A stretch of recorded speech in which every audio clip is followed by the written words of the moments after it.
Bueno, bienvenidos de nuevo. No me presenté, yo soy Noé, el pastor de esta iglesia, y estoy muy emocionado por el tema que vamos a tratar hoy. Venimos de una serie muy práctica y estoy convencido de que hay que hablar de asuntos prácticos. Jesús habló de tantos asuntos prácticos, ¿no? De compartir, de orar, de amar, de ser fieles, de perdonar, todo cosas súper prácticas de la vida cotidiana, ¿no? Pero hay otra parte de la predicación en la que tenemos que acercarnos a cómo es Dios y ser cautivados por cómo Él es. Porque la única manera en realidad de practicar y de obedecer su llamado y su diseño para todas las cosas en la vida es tener una visión alta de Dios. Porque si no, no vamos a desear vivir como Él quiere que vivamos. Cuando Él nos llama a hacer algo difícil, lo que más nos va a motivar es un amor genuino por Él. Y cuando le conocemos, cuando nuestros ojos son abiertos a lo que Él es, le vamos a amar. Así que hoy vamos a preguntarnos juntos si la visión que tenemos de Dios es una visión adecuada. Lo que vamos a hacer hoy es acercarnos juntos a recordar quién es Dios, cómo es Dios y si la imagen mental que nos hemos hecho de quién es Dios es real o no, o refrescarla o mejorarla. Eso vamos a hacer juntos hoy. Y vamos a la lectura de la Escritura.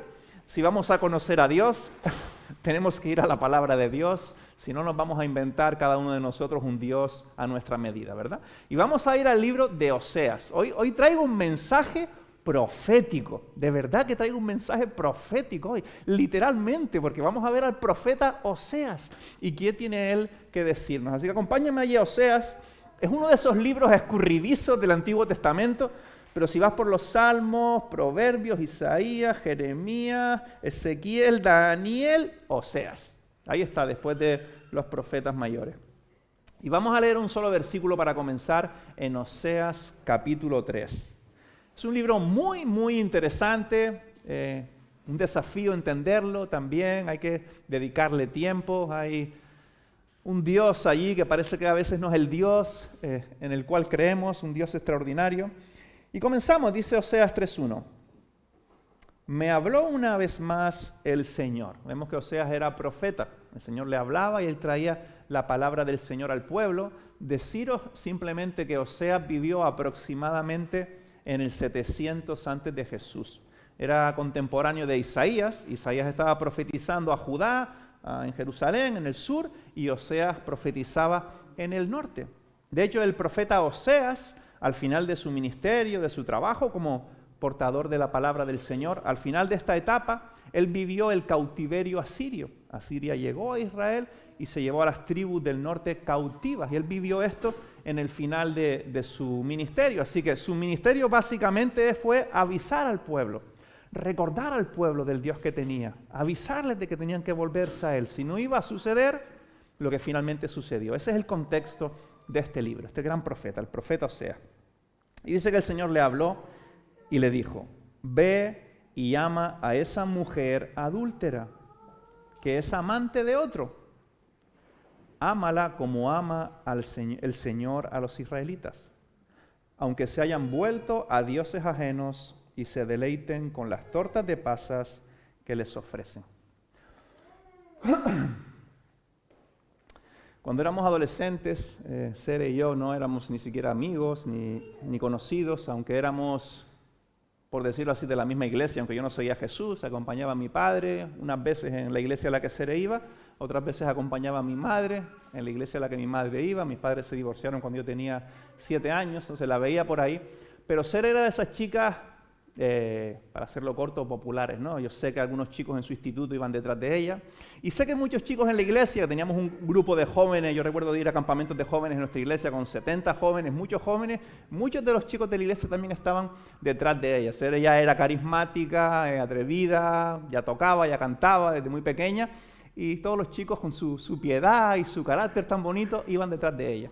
Yo era un joven dramático, oscuro, muy lejos de Jesús, y observaba todo esto desde fuera, ¿no? A los chicos también, los más populares, los más extrovertidos, los que apuntaban, ¿no? Con más dones a tener un lugar en la iglesia, intentando conquistarla. Yo estaba simplemente observando. Eso fue en nuestra adolescencia, hace como 25 años. Poco después, Sere y yo acabamos siendo novios.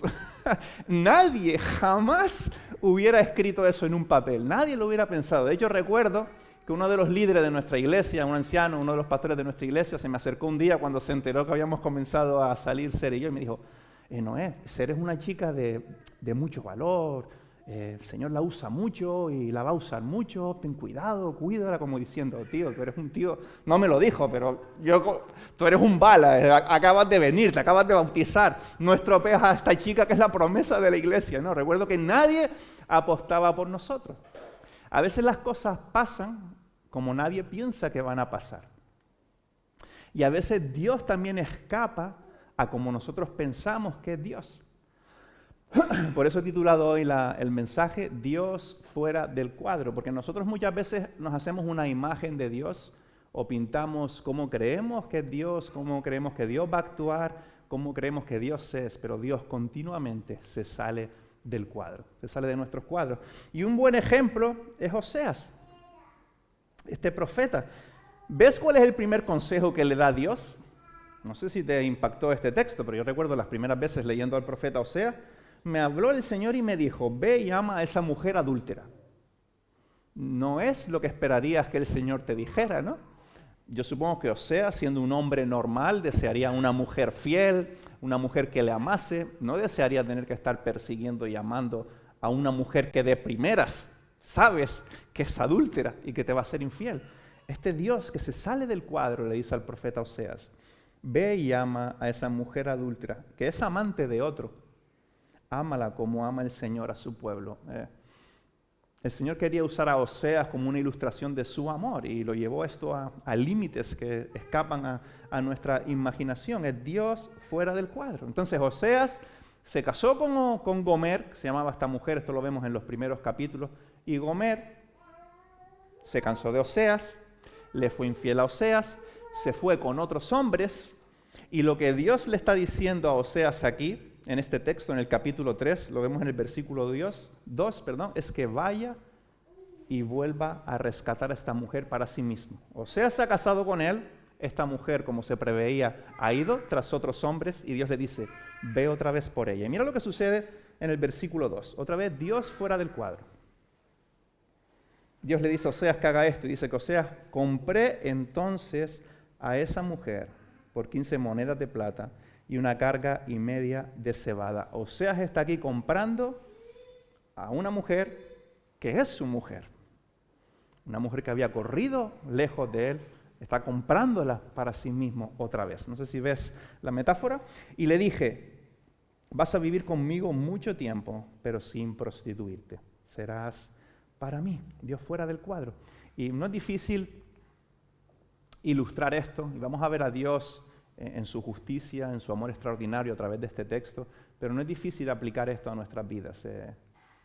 Dios buscándonos cuando no lo merecemos, Dios corriendo tras nosotros cuando merecemos todo lo contrario, Dios comprándonos en su Hijo Jesús. De hecho, Gomer no valía mucho, dice el texto, 15 monedas de plata y un poco de cebada, pero Dios pagó un precio altísimo para buscar a personas que corríamos tras de Él, para que estuviéramos con Él. Nos compra, aunque ya éramos su creación.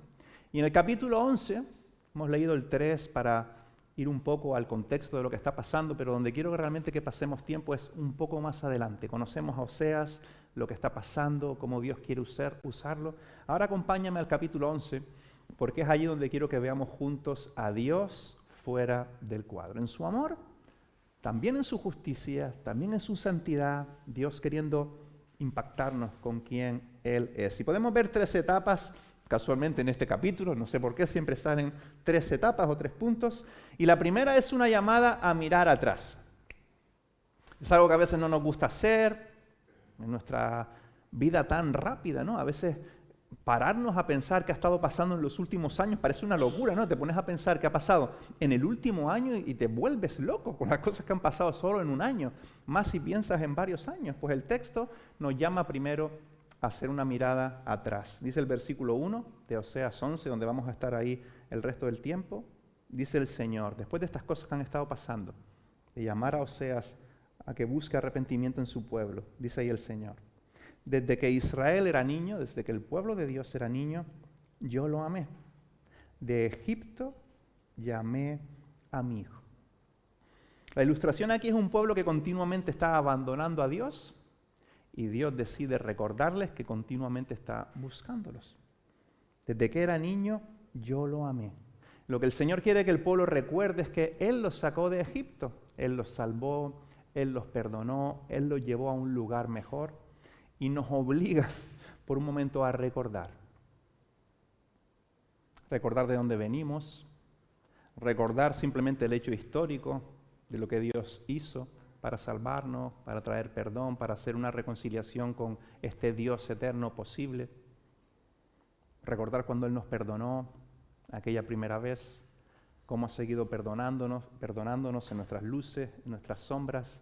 El texto, el primer llamamiento que te hace es: recuerda cómo he caminado contigo. Desde que eras niño, yo te amé. Él nos saca de nuestro Egipto. Y hay algo súper interesante, si te gusta la teología bíblica y hacer conexiones por toda la Biblia, hay algo súper interesante, impactante en cuanto a este texto.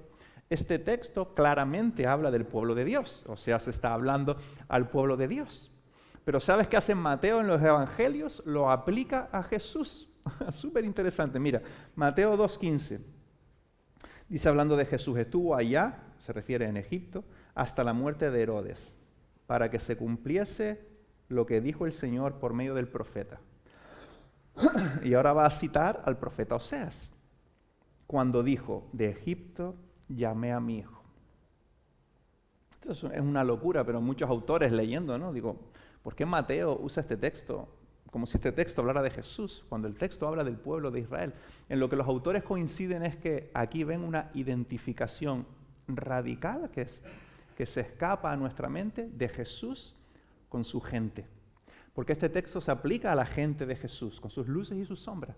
Pero Mateo lo aplica literalmente a Jesús. Jesús identificándose con su gente, porque todos tenemos nuestro Egipto. Todos tenemos nuestro Egipto, nuestras luchas, cosas que aún deseamos, sombras que aún nos persiguen. Si conocemos un poquito de la historia del pueblo de Israel, muchas veces andaba añorando ese Egipto.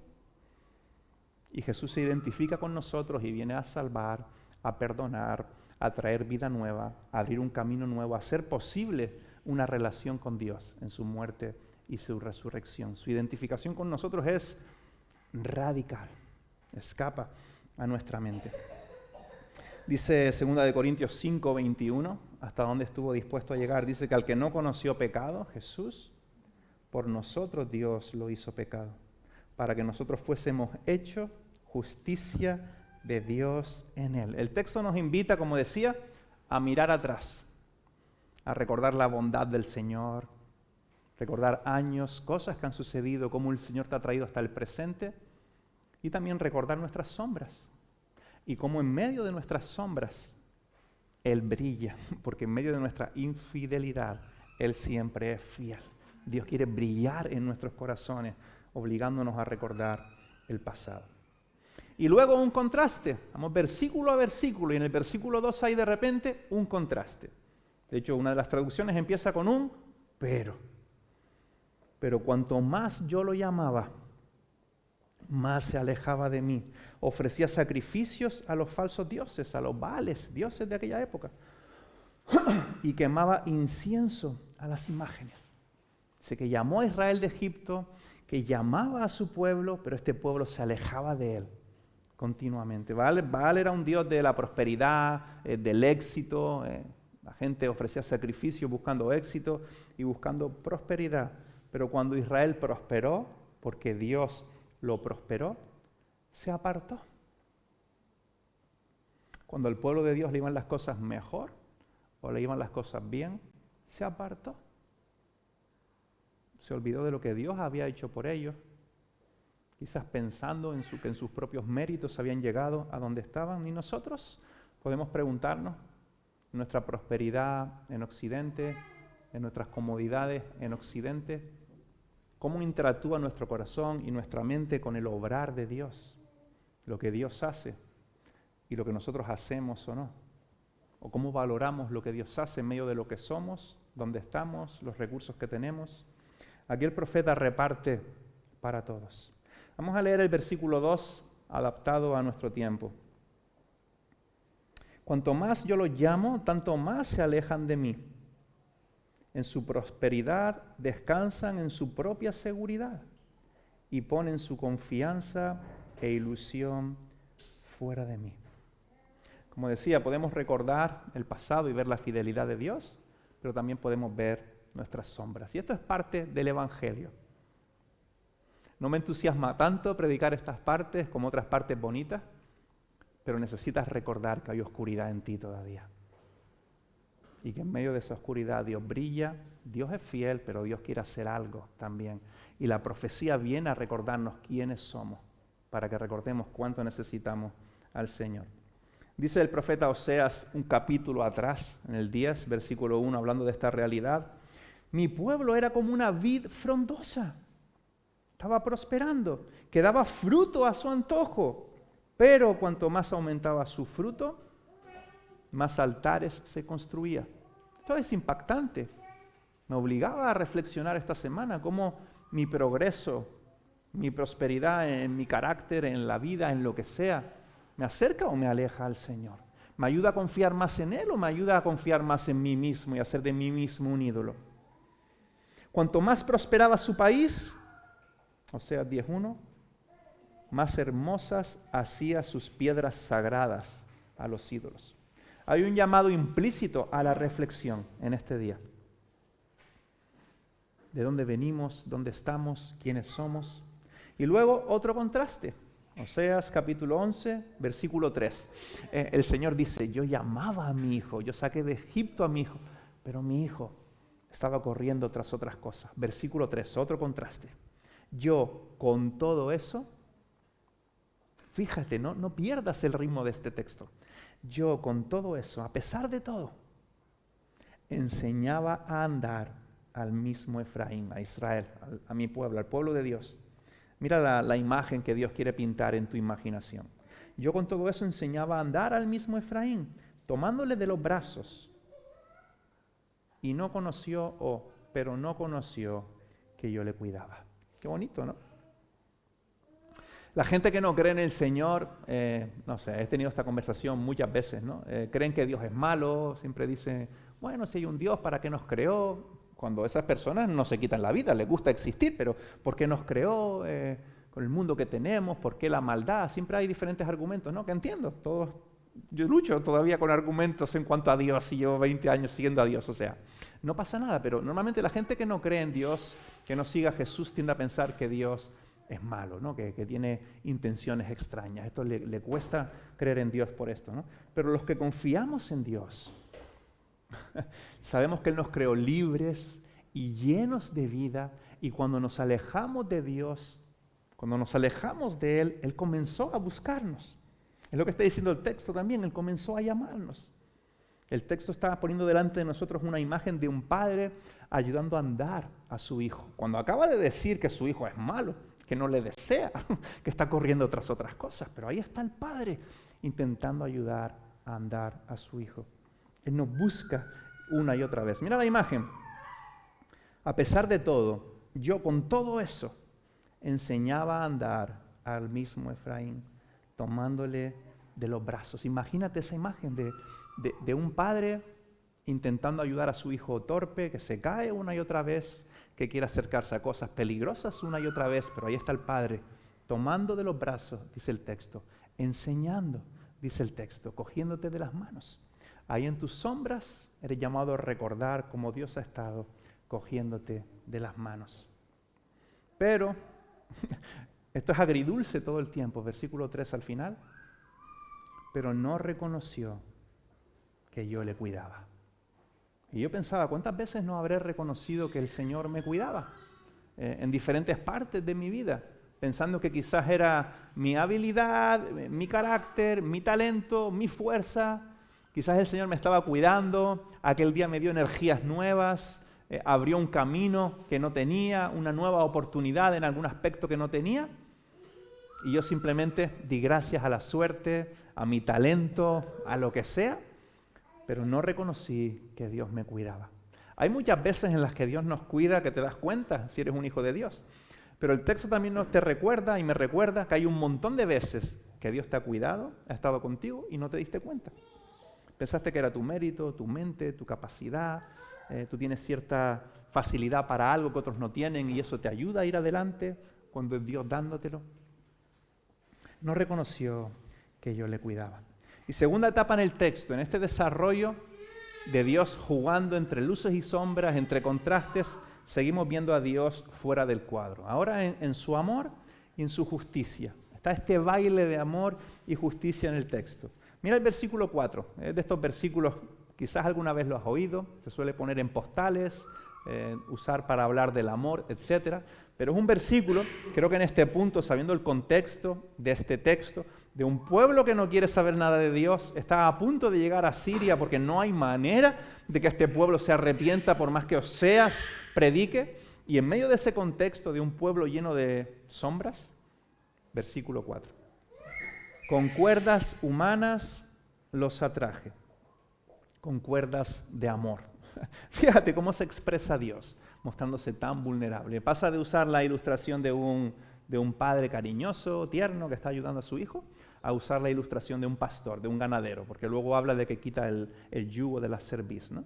Con cuerdas humanas lo atraje, con cuerdas de amor. Fíjate en la delicadeza de los términos. Así se expresa Dios a un pueblo lleno de sombras.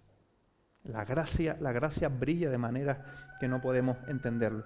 Y Dios luego va a expresar, lo expresará en el texto, que aborrece y juzga el mal, que se toma muy en serio el mal, que se toma muy en serio el pecado, pero una y otra vez extiende estas cuerdas de gracia, de amor extraordinario que no podemos entender. Es impactante cómo Dios se expone a un pueblo que no le desea. Cómo Dios se expone a nosotros usando este tipo de palabras, ilustrando su amor de estas maneras tan extraordinarias cuando seguimos luchando entre nuestras luces y nuestras sombras. Y esto no suena tan agradable, pero déjame recordarte y déjame recordar también que no merecemos a Dios. Bueno, quizás merecemos su justicia, ¿no? Pero no mereces a Dios. No merezco a Dios. No lo merecemos, pero Dios con cuerdas humanas nos atrae, con cuerdas de amor. Y esto solo se hace posible luego en la cruz. Sabemos que Dios es justo y por eso en la cruz hizo justicia, para que estas cuerdas finalmente permitieran un encuentro entre nosotros y este Dios. Muchas fuentes citan a Napoleón Bonaparte, el conquistador, afirmando esto.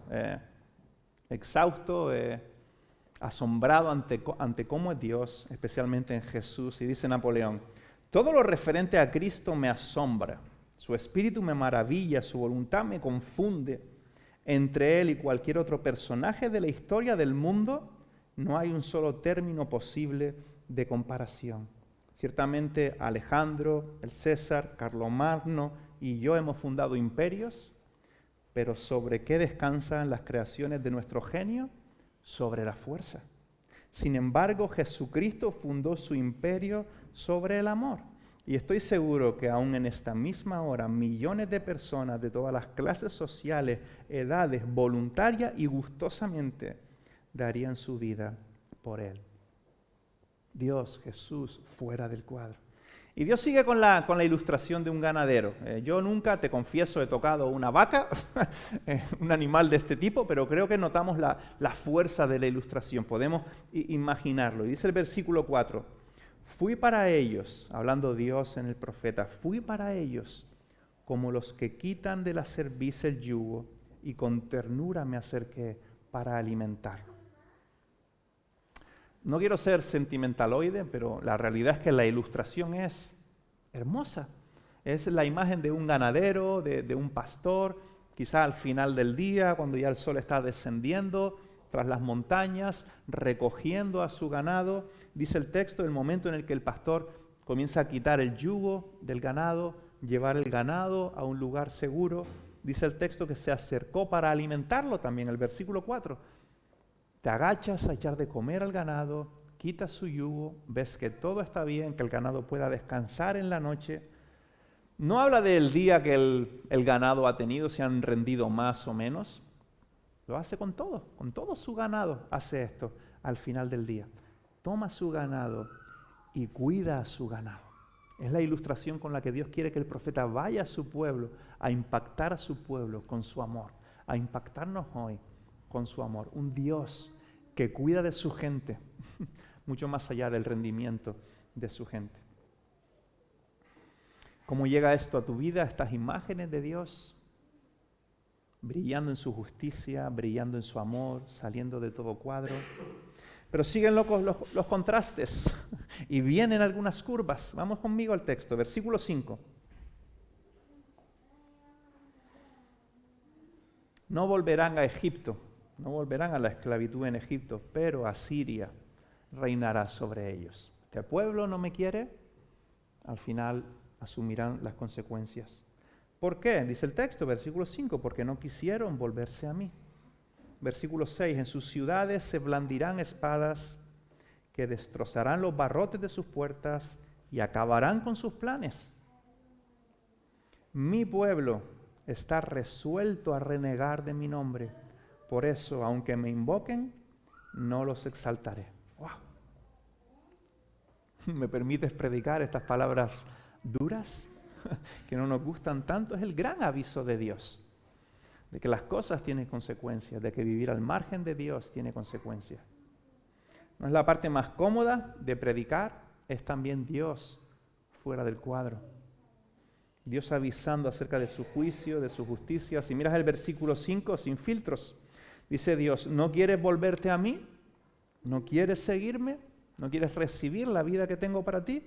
Versículo 6, Dios se volverá a ti y acabará con tus planes. Versículo 7 dice, incluso si estás entre el pueblo de Dios, pero niegas con tu vida su nombre, dice el texto, aunque me invoquen, no los exaltaré. Es fuerte. Pero de nuevo, otro contraste. Seguimos en este baile de contraste. Versículo 8, la gracia divina se abre camino de nuevo. ¿Cómo podría yo entregarte, Efraín? Aquí el Señor está dando avisos de su justicia y automáticamente habla del amor incondicional por su pueblo, por los que son suyos. Efraín es una ilustración de Israel, de la parte del norte del pueblo de Dios. ¿Cómo podría yo entregarte, Efraín? ¿Cómo podría abandonarte, Israel? Yo no podría entregarte como entregué a Admá. Yo no podría abandonarte como hice con Cebollín. Estos son pueblos que estaban en la llanura de Sodoma y Gomorra, que fueron totalmente destruidos también. Dentro de mí, mira, Dios expresándose en forma tan humana. La encarnación es la especialidad de Dios. Dentro de mí el corazón me daba vuelcos y se me conmueven las entrañas. Versículo 9, pero no daré rienda suelta a mi ira, ni volveré a destruir a Efraín, porque en medio de ti no está un hombre, y gracias, sino que estoy yo, el Dios Santo, y no atacaré la ciudad. Dios recordándonos que no es hombre, aunque se acerca a nosotros, no está al nivel de nosotros, es Dios. Es trascendente, es metafísico, es el ser que generó la existencia. Dice, soy el Dios Santo, pero me acerco a ti. Y hoy de este lado de la historia recordamos que sí que se ha acercado a nosotros. Y Jesús es el gran recuerdo de Dios acercándose a nosotros. Es extraordinario, me encanta recordar lo que Dios quería acercarse a nosotros y se encarnó. Se hizo un hombre de carne y hueso para tocarnos y luego hacer posible el perdón y la salvación en la cruz. Los que tenemos hijos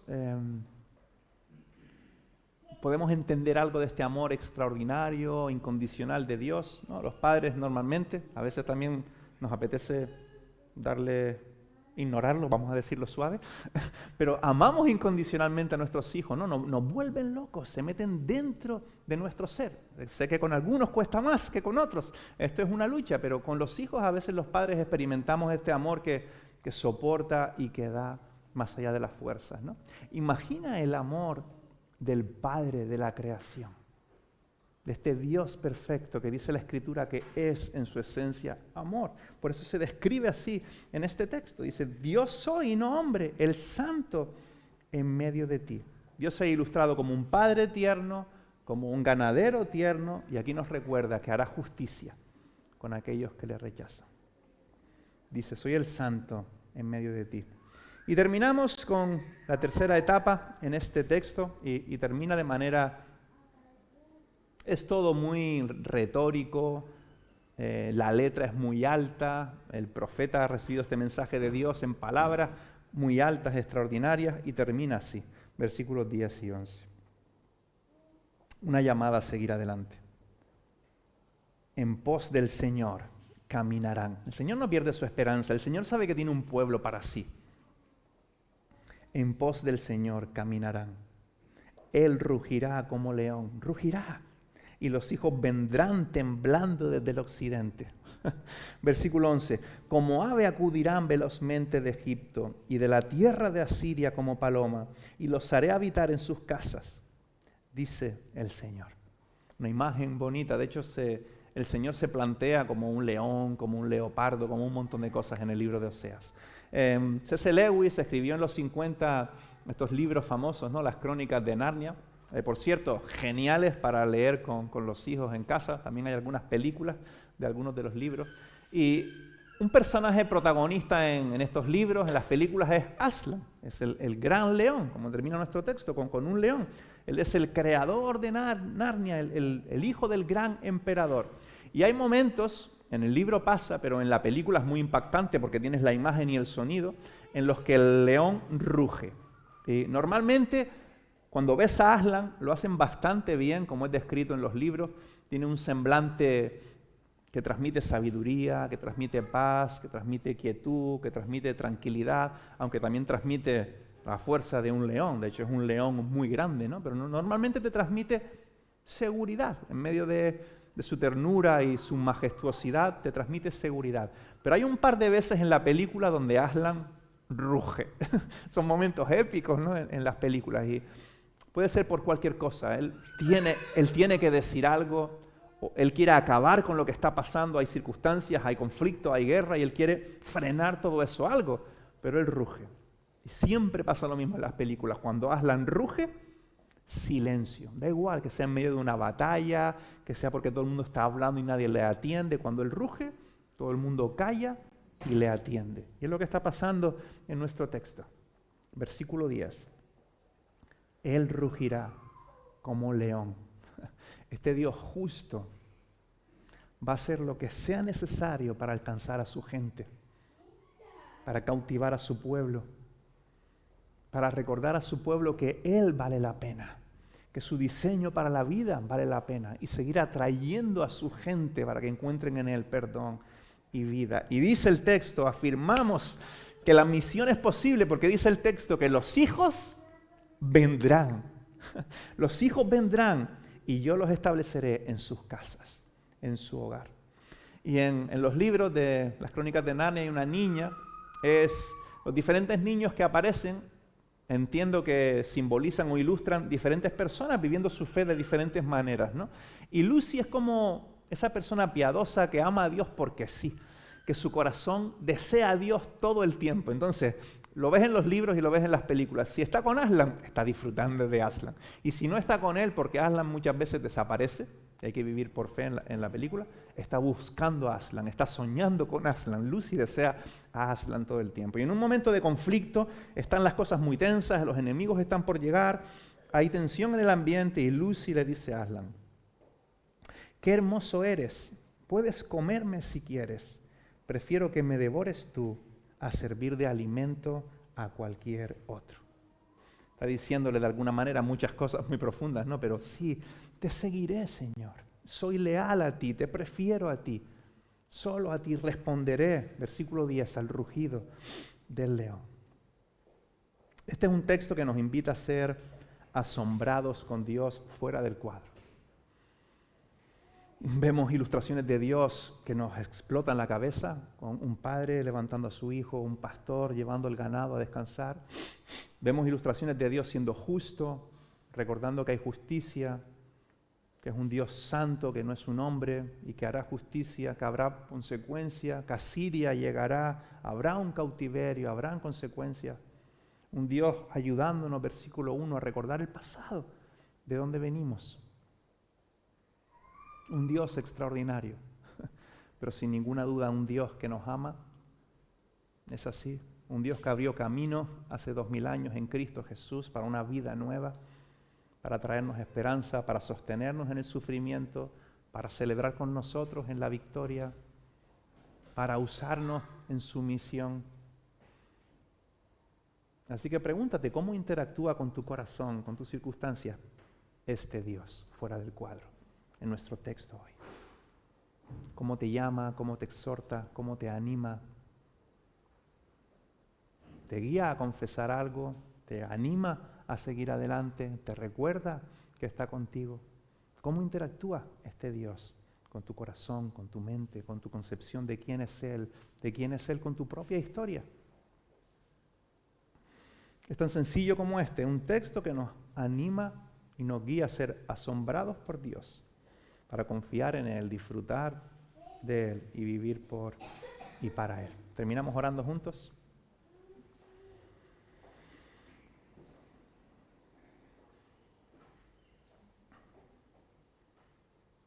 Padre, eres extraordinario y reconocemos que no entendemos todo de ti. Vislumbramos algunas cosas y de repente estamos leyendo la Escritura como hoy, somos recordados a quién realmente tú eres. Pero te pedimos, Señor, que nos des ojos para verte. Y recibimos este texto hoy como un aviso de cuán rápido corremos lejos de ti como este pueblo, el pueblo de Israel, una ilustración de nuestra propia vida. Nos recordamos incluso a Adán y Eva en el Edén. Siempre estamos corriendo lejos de ti, Señor. Nuestro corazón luchando con luces, con sombras, con conflictos, nuestros propios conflictos, conflictos con otras personas. Y te damos gracias por venir a nosotros en esta mañana como un padre cariñoso, como un ganadero que cuida de su ganado, como un león que ruge para llamar nuestra atención. Así que danos ojos para verte más y mejor. Sigue entusiasmándonos con el Evangelio de Jesús, donde recordamos que no somos personas religiosas, jamás podríamos serlo, porque no hay manera de que te merezcamos. Simplemente somos personas rotas que hemos reconocido que no podemos, pero que tú sí puedes.